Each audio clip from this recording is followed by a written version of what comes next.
Welcome, Don. Thank you for joining us today. Great to be here, Phil. Allow me to introduce you. Don Samuels, who spent 13 years as a corporate executive and another 13 years as an entrepreneur, is CEO of Microgrants, which spurs economic self-sufficiency by giving business and career grants to low-income people of potential through the partner agencies that train them. He's co-founded a number of organizations dedicated to education and community peace building, including the Northside Achievement Zone, which has transformed educational outcomes for 1,000 families and 2,300 children in Minneapolis, and Hope Collaborative, which identified the top performing urban schools across the nation in low-income communities of color. February is Black History Month, which is the theme of this issue of Catalyst. Don, why is there a need for Black history? Well, it's really a need for an honest American history. And the Black life in America for 400 years has been at times brutal and inhumane, and then oppressive, and then unfair and unequal. And so that so flies in the face of America's self-concept and in the face of a positive history of a country, that those details have been left out pretty much of the history books. And so it leads to a disorientation for all of America's citizens, who find themselves strangers among each other across race, because the contemporary generation is always wondering, who are those people? Where do they come from? And so it leads to an untenable present and an unacceptable future. And so we must deal with America in its whole, the good and the bad, and the Black and the white, so that we can have a better present and a more hopeful future. Has that situation been changing? Is that history being written? Yes, it gradually, there are, I wouldn't say the history as much has been rewritten as in terms of formal history, but certainly in the press, in the movies, in the culture, things are improving, and certainly in law. But somehow or the other, the history books have a tougher time adapting. And that has some to do with the self-replication of academia and the inflexibility of the publishing industry and all of that. But yeah, but the consciousness has been raised. The formal history has not been improved as much. Is there progress being made, though, in that area? Should we expect more accurate history in academia and history books going forward? I suspect that when the millennial generation comes into leadership, there'll be a shift there. I don't anticipate it in the next 10 years, 20, to change much. I think that the folks who are leading history, actually, formal history, don't really know it. The teachers who are in schools now, who are preparing the next generation, were not taught about the Black story in American history, or American interaction with its Black people. And so, they're not teaching it. And then the folks who are teaching the teachers weren't taught it. So it's going to take that consciousness raising, that this generation that is being infused with cultural and legal infusions of reality, to come into the leadership of academia, come of age. I would think the internet is helping in that regard, giving voice to the voiceless and allowing access to people who may not have been able to publish their thoughts and views and histories before. Yeah. Very, very good insight, Phil. The internet is, in a way, the TV of the civil rights movement and the books of the slavery era and drawings. And in that, the books were published like 12 Years a Slave during slavery that had a big impact in Europe on the abolition of slavery. And of course, books written by people like Thomas Jefferson and others became bestsellers in their day. And that was the leading edge of the communication industry. And then, of course, television and photographs became big in a part of the actual ending Jim Crow, because televisions went down south and filmed people putting racism and to the test, being willing to insert themselves into places that they were not allowed, being willing to ask for the right to do things they were not allowed to do, and then putting the system's reaction to the test and proving out for the general America and the world to see how brutal a reaction that system could pose that was going to be now visible and public, which used to be private and individual. One poor guy sits at the front of the bus and didn't get up fast enough and he might be killed. Someone tries to vote and they get lynched. Well, the camera shows up too late for that, or never shows up.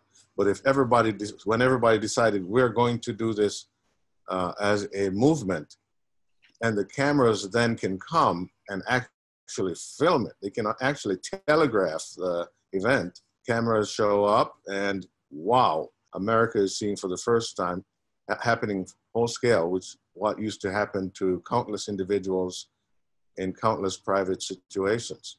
And now we have the internet doing the same thing. Everybody has a camera.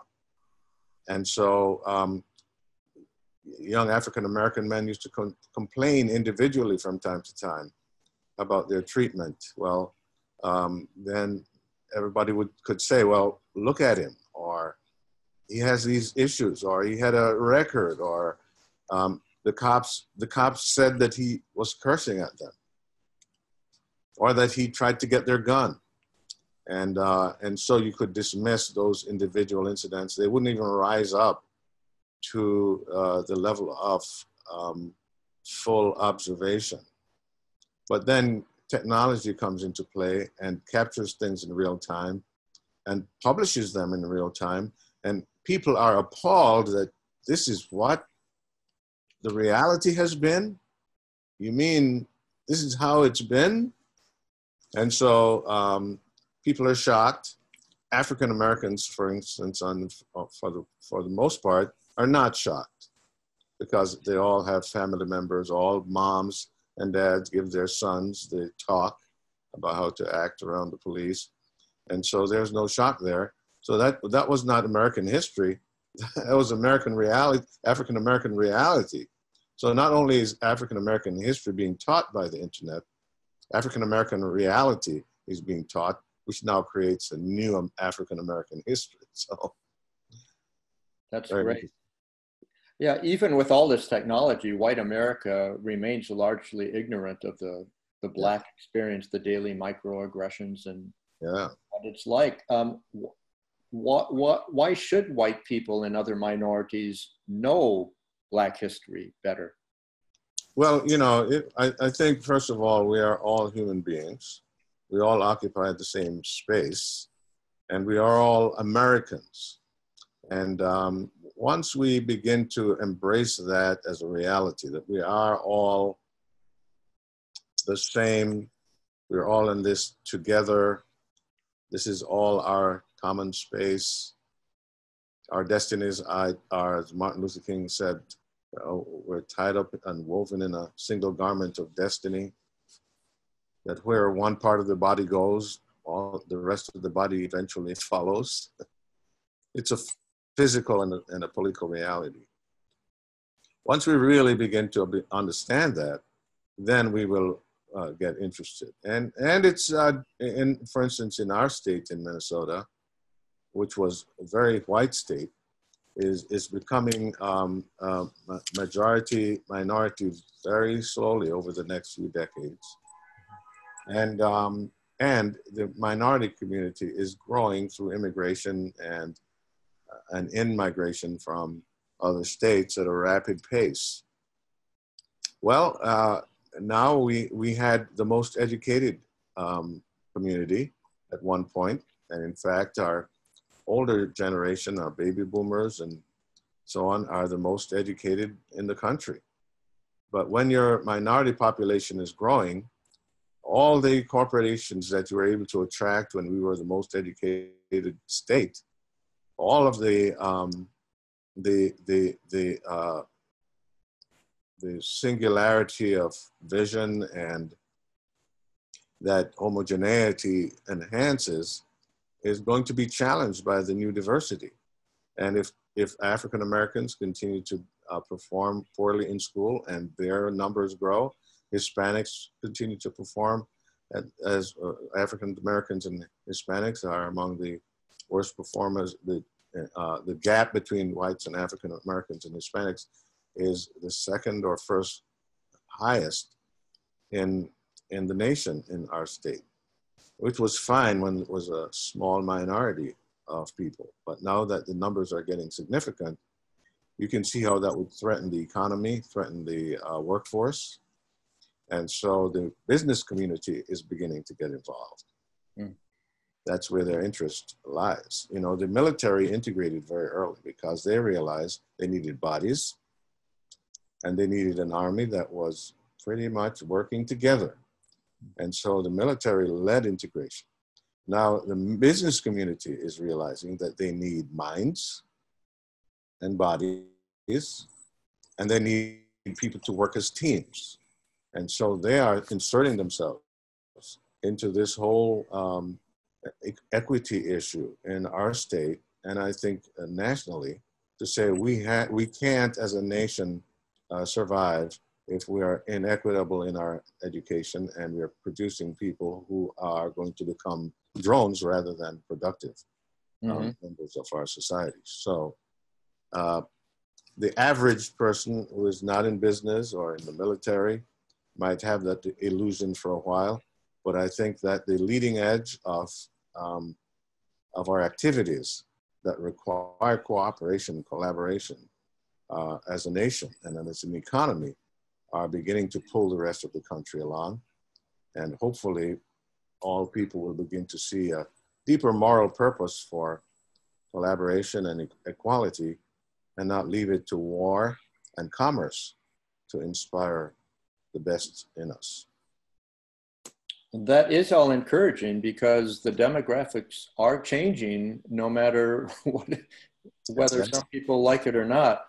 We can't compete with the homogenous communities like the Western Europeans and the Asian countries. They have all the benefits of solidarity, which is based on ethnicity. America has a great and outstanding opportunity to create another kind of solidarity based on common humanity and become a leader in the world, a philosophical and social logical leader in the world that is becoming increasingly small. Well said. I would think that Black history conflicts with so-called American history because American history is incomplete, often through deliberate omission. Right. And that is a painful part of trying to incorporate the missing components of that American history. Because people build their self-concept around their education, their identity, around their history and historical and social education. And once people begin to form identity around information, it becomes a real threat to try to change that. because when you try to change information that's tied to identity, the ego experiences it as a actual lethal threat, right? So you have your body, you can die, we all know that, and if there's a threat to your body, human being is the most intense aspects of your agility and your skills come into play, your intuition kicks in, it's all about survival. But there's another kind of death, it's cultural death. Your identity, your death of your identity. You wake up one morning, you don't know who you are. That would be a death, it would be ghastly. And there's another kind of desperation that kicks in when that is threatened. And so, if I threaten to take away your name, to take away your family, to take away your country, and leave you open, you would become a very desperate person. You would experience that as a potential death. And so that's what we're threatening to do when we are taking away the flavor of American history. We're taking away the flavor of the identity of white Americans. And that's experienced as a desperate situation. Mm-hmm. And so it's going to take a lot of love on the part of those of us who are doing that education, a lot of patience, and because that's why Martin Luther King's work was so brilliant, because he was bringing America into an awareness of itself as an act of love, and to a point that he was willing to die for that, or in that process and in service of that. And so then his memory, which is tied then to the information he brought, leaves a residue of humaneness that people can absorb, that they could not absorb from an angry person, because then it would be really experienced as a death, a real threat to the ego. Mm-hmm. Well, to explore that further, how can Black history be healing, not just for the Black community, but for everyone? Yeah, and to a certain degree, it has to be, we have to talk about what health is to some degree, what mental health, psychological health, is to have a realistic appraisal of the world and yourself. Otherwise, you become delusional and unable to function in relationships in a healthy and productive way. And so the problem for white America is that there's being an American and being white carries with it so much delusion about the self vis-a-vis other people. There's a sense of superiority, which is not necessarily cognitive. It might be very intuitive, that you look at someone and you just have this sense that I'm better, my life will be better, that their life is okay to be not as good. And so there's this delusion that when then that person comes in contact with a person of another race, the sparks fly. As soon as they let their guards down, the sparks fly. And I can tell you, as someone who came to the United States in 1970, and pretty much in every office I worked, I was the first Black person at that level. So I was, walking into the work of integration from a minority status. And so I was constantly adapting to make it workable for everybody. I was doing the work. Now, my white counterparts would tell you that they were doing the work, right? But when you're the only one out of 50 people or 200 people in an office, you're doing the work. It's pretty much a white culture. And so Black professionals have had to adapt to this over and over again. And so, for instance, it is almost impossible to calculate the adaptability of Barack Obama to be in the White House, right? The work he did and the strengths of his character to function at that level in a space that a Black person has never been before, and having all the relationships that means. Really, the fact that his grandparents were white has everything to do with his mom and his grandparents, with his success, because he had a deeply intuitive sense of how to interact with white people who, as he said of his mom, said some things that were just drove him crazy, because they were basically his grandmother. They were basically racist, and he had to hold on to her humanity. And so he was able to walk into that role and function at a level because of all the work he did as a child and as a young man in adaptation. And so for white people to become really world leaders in a country that seeks actually to lead the world, that is diverse, we must develop those skills. Otherwise, we will continue to be bulls in china shops, having foreign policies that are counterproductive and that have long tails of revenge, anger, retribution that come back to bite us year after year. And that goes for all of Europe, that as Europe continues to try to lead the world, and as a white child continues to strive to become a leader in what will become a diverse workplace, a diverse company, a diverse nonprofit, a diverse community, political base, they will have to become adaptable human beings who have no delusions of superiority, are able to build teams of equals, and to nurture the identity of other people while being conscious of their own. That is why this is so important.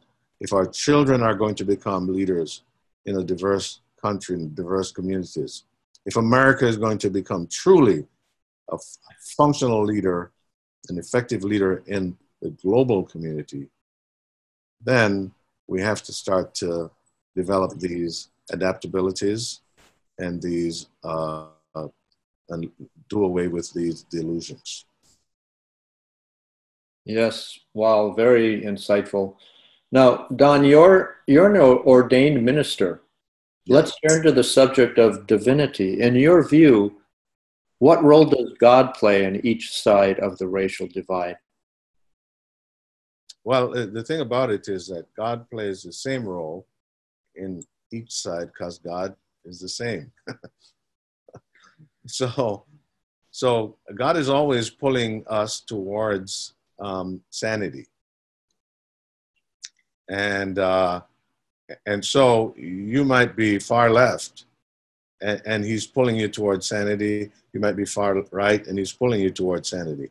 You might be far right. He's not pulling you to the left.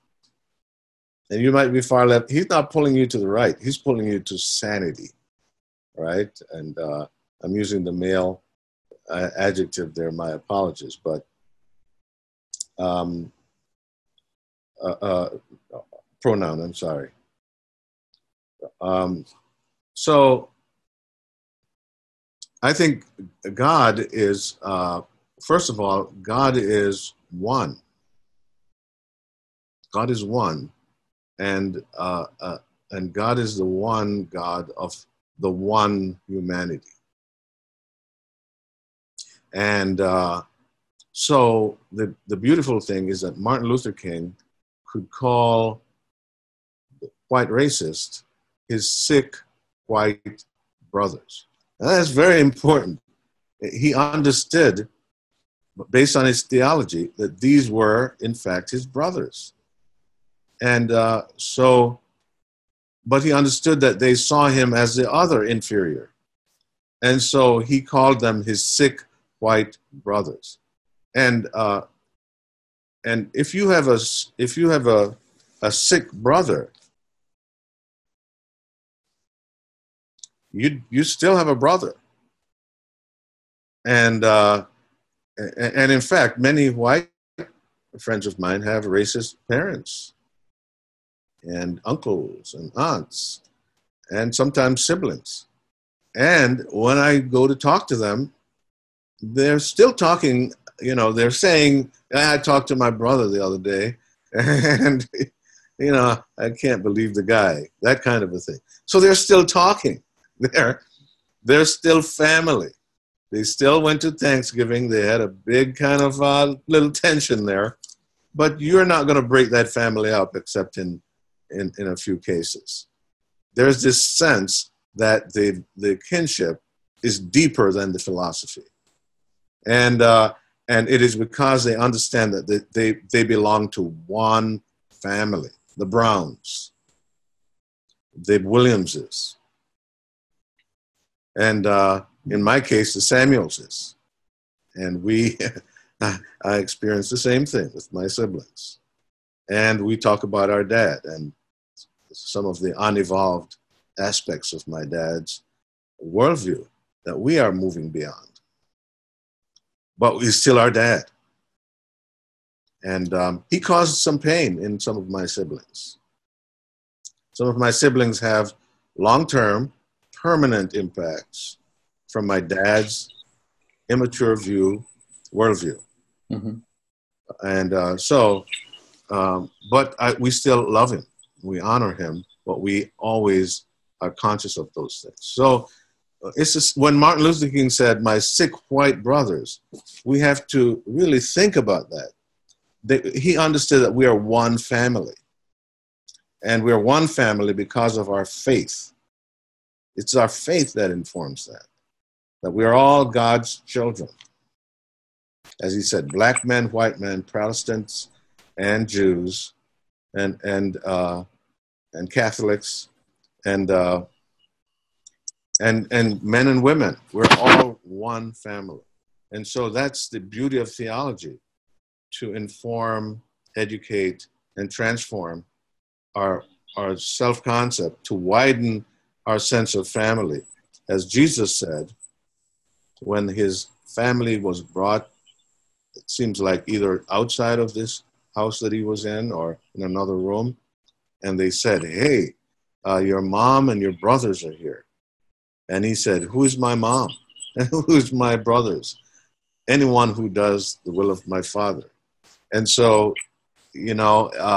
okay, so what's that now? What's the value of family? This is highly threatening. As again, I talked about the whole threat of the ego, threat to the ego, of changing perceptions. That was huge to say to a group of Jewish community that's big on family, that the folks in this room are equal in importance to my family. And I'm going to finish up here before I go see them. Christians can begin to dismantle those experiences. I was thinking about the beauty of Christianity being born in a Roman Empire, which had diverse peoples, and they were all inside the Roman Empire. There were roads that were built to connect those communities. And there were soldiers and governors, etc., that were dispersed among all of these communities to govern them in the Roman way. And then you had the Jews, who themselves were scattered people. And in fact, on the day of Pentecost, when they all came back together, they were Jews from all over the world who came home to celebrate. So you had the fantastic dual opportunity of an inclusive empire and a dispersed people who are carrying in them this new idea for the world. And they're coming and going. It's a beautiful thing. And we in America have not really embraced that aspect of Christianity, or even in the modern world. We have, in fact, recolonized or parochialized Christianity and made it European, made it American, made it white, and not learned the inelegant lessons that were created out of probably you could call them the accidents of that era of the birth of Christianity, so that they were dealing directly, with these knotty issues. Oh, the Greek widows are complaining because they're saying that they're not getting enough of the provisions, and Peter is being urged to go, has this urge to, you can call it an urge, and if you want to be more secular, or that God told him to go talk to this Roman guy about the faith, and he's saying, I'm not going. And then he gets this vision of all of creation before him, and God saying it's all clean. And of course, Paul's experience with circumcision, and if these people become Christians, should they be circumcised? And all of those issues are being dealt with. They're right there for us to see. But we've developed blindness around that because we have been blinded by our cultural screens. And so we don't see certain things, even in the Bible. But they're there. They're elegant. And they inform the God that is behind it all, that sees no difference in people, no difference, no respecter of persons. As you talked, I was reminded of George Bernard Shaw's quote, "The only thing wrong with Christianity is that nobody's ever tried it." Right. Yeah, and in fact, Gandhi said something like that, that Christianity was just a beautiful religion, but nobody practices it. Yeah. Well, speaking of which, along the same lines, Megyn Kelly said on Fox News that Jesus was white. Now, has anyone ever told you that God was white or that God favors white people? And what would your response be to that? Right. Well, the incredible thing is, first of all, is that if Jesus were indeed white, he would be serving Black people. If Jesus were indeed the Son of God, he would be serving broken human beings. If in fact he was perfect, he would be serving the imperfect people. And so it's an argument or a worldview that destroys itself, because it was in fact his preferability, his greatness, his omnipotence, his indisputable virtue that he gave away, that made him Jesus, the Christ. He gave it all up, condescended, made himself of no reputation, as the Bible said, and even to dying both as his ego and dying as his body. And so to hold him up and say he was a Jew, or he was white, or he was a good guy, he's for the good guys, he's for the Christians, even, of which there were none when he was alive. It's just, it's such a self-defeating argument that if you stand in front of a God on some judgment day and tell him that was your reasons for making your mistakes of being exclusive, you will have condemned yourself to hell. Well, speaking of this, what's been the role of the church in Black history? Yeah, well, the church is probably the worst of all organizations, because even in the deepest South, right? You had black slaves and white slave owners. And on Sunday, the white slave owner would go to a place where the black slave was never allowed, and that was at the church. And if there was ever a church where there was, they would be in the back or in the balcony. And so the church became, and then in our modern time, you might meet a black person at work. You might meet a black person on the bus. You might even sit next to a black person in public transportation, or they might be on your work team. You might be a police officer, and you hug black people all the time as you wrestle them to the ground. But on Sunday mornings, you walk away from all of that, those hugs, that sitting next to, that intimacy, that collaboration, and you can breathe a sigh of relief and have your ego as a Polish Catholic, as a German Lutheran, as a black former sons and daughters of slaves.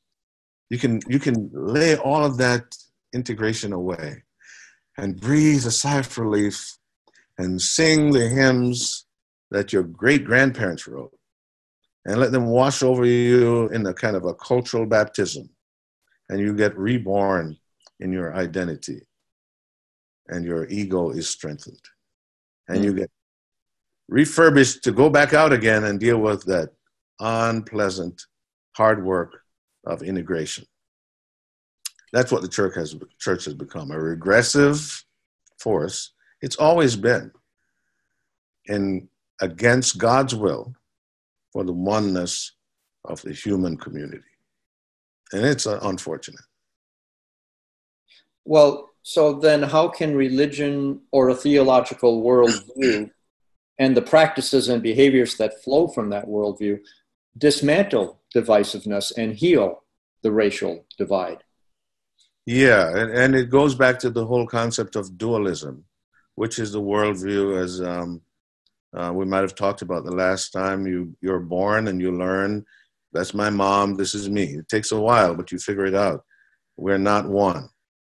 That's mom, and then that's dad, and that's mom. And then that's parents, and that's children. Now you're trying to deal with this, right? You go out into the world and it's all a mishmash. Everything's kind of interesting, but your mind can't even deal with it. You're still trying to figure out what happened inside those four walls. You go outside and the buses are passing, the planes overhead, and you're not even trying to figure it. All you know is that's not you. This is me. That's something else. And then as you grow, you understand, okay, this is my family. That's other families. The kids, they come over and have a sleepover, but they're going back, right?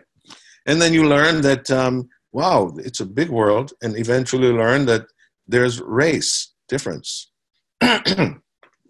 And all the time, of course, again, you're going to church and you're learning about, oh, this is us. This is we Christians, or our kind of Christians, our faith, and it's the right and the best, and then that's them. So that dualism that informs us to discriminate for our human intelligence, right? That we can count 1, 2, 3 because those three things are different. That's hugely important for our functionality as human beings. To have a cognitive appraisal of the world and to function as a human being in a way that you can discriminate between things and make decisions, calculate, and etc. But there's a deeper self that really is what faith should be addressing, the deeper self, not reinforcing your dualism, this and that, him and her, us and them, but bringing people to a deeper understanding of humanity, that we are all God's children. We're all one, that the stuff we see here is simply incidental, that there's something ancient in us that precedes humanity, that precedes the world. There's something connected to the eternal that will survive and go into, again, eternity. And that something is a divine, the divine aspects of our being. It is not the ego. It is a true self.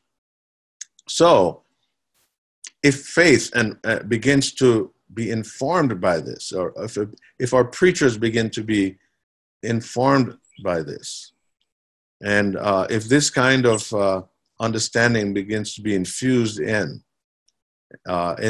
religion and into our mainline religions, denominations, then we will begin to form the new generation or the new kind of human being that was intended from the very beginning by Jesus.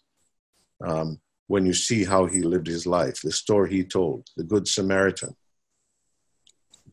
If we begin to understand that, then we will begin to preach and teach in non-dual ways about a singular God who is a part of every human being as a branch is to a vine, and that if you pull one part off, it withers and dies. And if you separate yourself from the tree of humanity, you spiritually wither and die. You keep your looks, you still have leaves, but they're going to dry up very quickly. And so all of these analogies, one body, that eye can't say to the ear, I have no need of you. A tree and a vine. All of those analogies were being used 2,000 years ago. Can you imagine that? To inform humanity. That's the good news.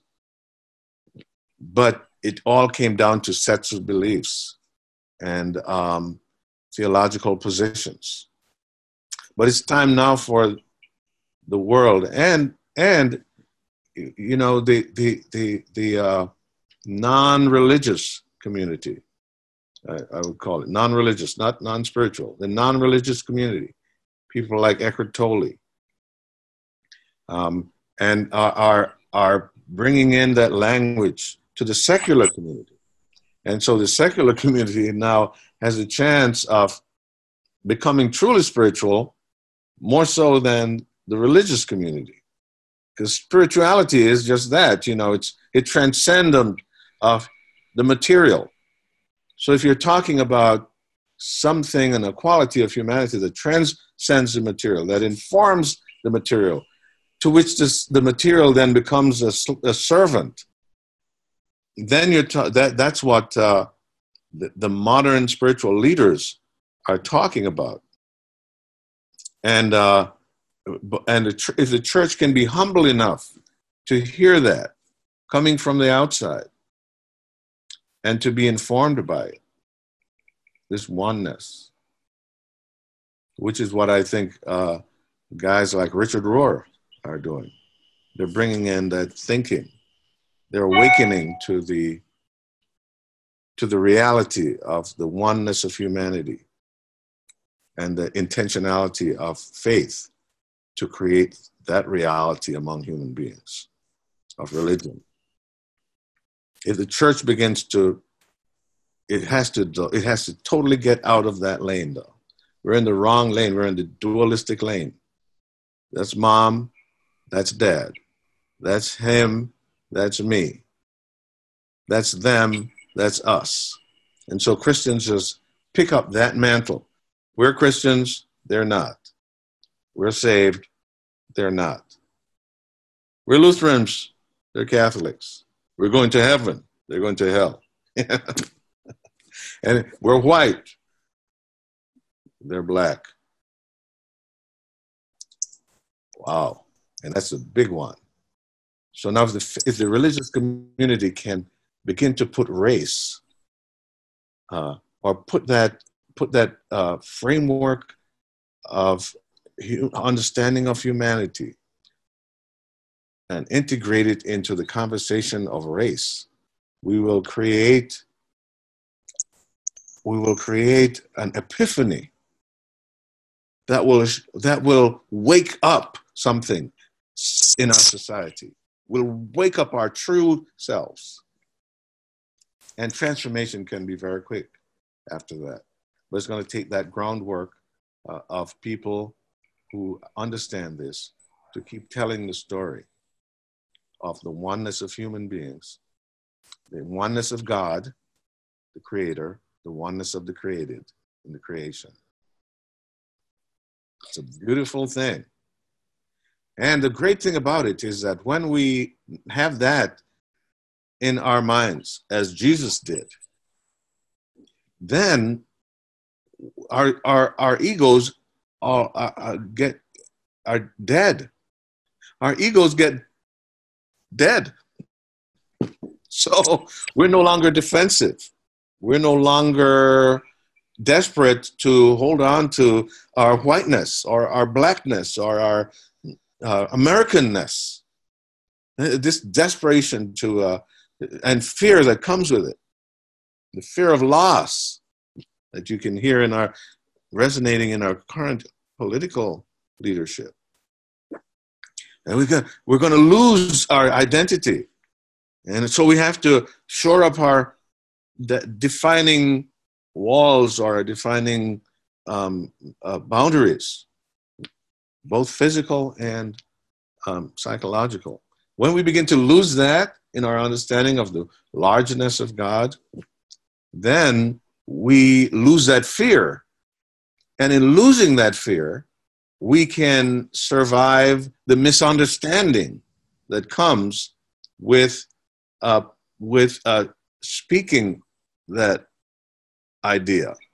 So that when our family members or our religious and denominational peers, when our fellow Americans, when our fellow black people, when our fellow white people misunderstand and misconstrue what we're saying when we speak like in this new weird way, and they feel like you're taking away our identity, you're trying to dilute who we are. Who are we going to be when we are no longer this? When they come at you because now you have become an enemy that's threatening the solidarity of who we are, then that loss of fear comes into play. See, you can actually walk into the debt you have to pay for that, because you don't have the fear anymore. Your ego's already dead. And that's why Martin Luther King, at his last speech, spoke about the bomb-sniffing dogs that came to the plane as he was getting on his way to Memphis. And he said, I've been to the mountaintop and I've seen the promised land. That's what he was talking about. That land where that insight is now embraced, and we understand our common humanity, and our egos have died. That ego of white, middle class, American, father, daughter, all those things that we hold on to, and if you try to take it away, your life is in danger. When that dies, as Jesus, it died for Jesus when he said, "Who are my brothers?" When that dies and the fear dissipates, that's what Martin Luther King saw in that mountaintop. And he looked across and saw the promised land. That's what he saw. And so then he said, so now I'm not worried about anything. I'm not fearing any man. Mine eyes have seen the glory of the coming of the Lord. That's how he ended the speech. It's a beautiful thing. He saw that vision. And now he said, I'm not worried about anything. I'm not fearing anyone. Isn't that beautiful? And then he died. And his death became a catalyst for a nation's consciousness to be changed. So that's available to all of us to become that bearer of the insight to the religious community, to the world. And it would be a beautiful thing if our faith communities would once again venture into the world of oneness, the understanding of our common humanity, let go of our petty, parochial, small selves, and embrace the larger self that is ultimately defined by the eternal, omnipotent. That would be a beautiful thing, and that will be a beautiful day when that comes. Yeah, Martin Luther King saw it. He said, I've been to the mountaintop and I've seen it. And I see it. Well, that's beautiful. And thank you so much for sharing your insights and wisdom with us today, Don. And thank you for the meaningful and life-changing work you do in the world. Thank you, Phil. It's a pleasure to be in the world at this time doing what I'm doing.